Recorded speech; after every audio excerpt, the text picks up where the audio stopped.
Hi guys! This is me, Casey. A day in my life as a college student.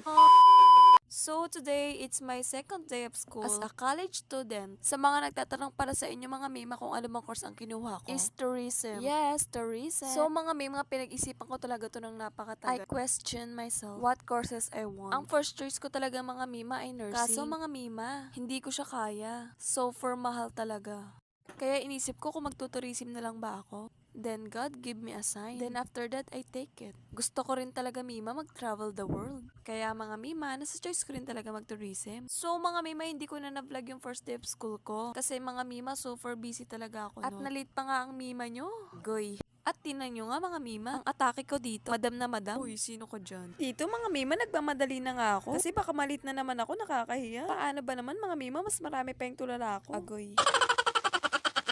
At dito nga mga mima, naglalakad ako papuntang Sakayan. Medyo malayo lang siya, pero kaya naman siya lakarin. Siyempre, as a student, kailangan natin magtipid mima. At nandito na nga ako mga mima. Naglalakad na ako papuntang school. At dito mga mima, naupo nga muna ako. Titignan ko yung sarili ko kung okay ba ako. Baka kasi haggard na ako. As a tourism kasi mima, kailangan lagi kang maganda at nakaayos. Lagi kang fresh ganun.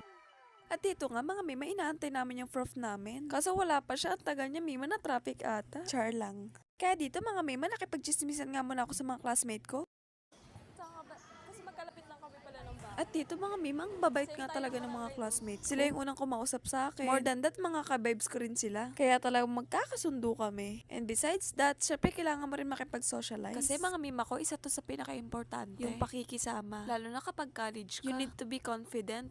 Lalo na kapag tourism ka.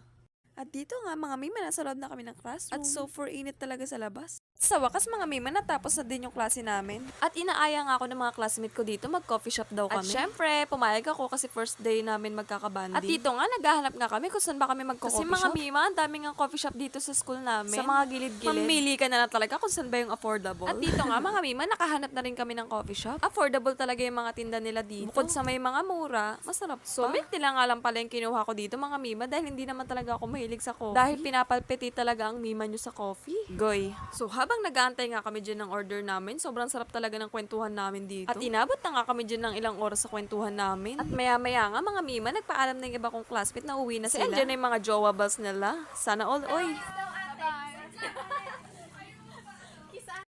At maya-maya nga mga mima, nag-uwi na rin kami. At ang sarap-sarap talaga sa pakiramdam mga mima. Yung tipong may mga taong komportable na kasama ka. Yung tipong komportable silang sabihin yung mga problema nila sa'yo. Nila mapagkakatiwalaan kanila. Kaya ako mga mima, na-appreciate ko talaga yung mga ganun. At sana mga mima, ma-enjoy ko nga tong college journey ko. Yung tipong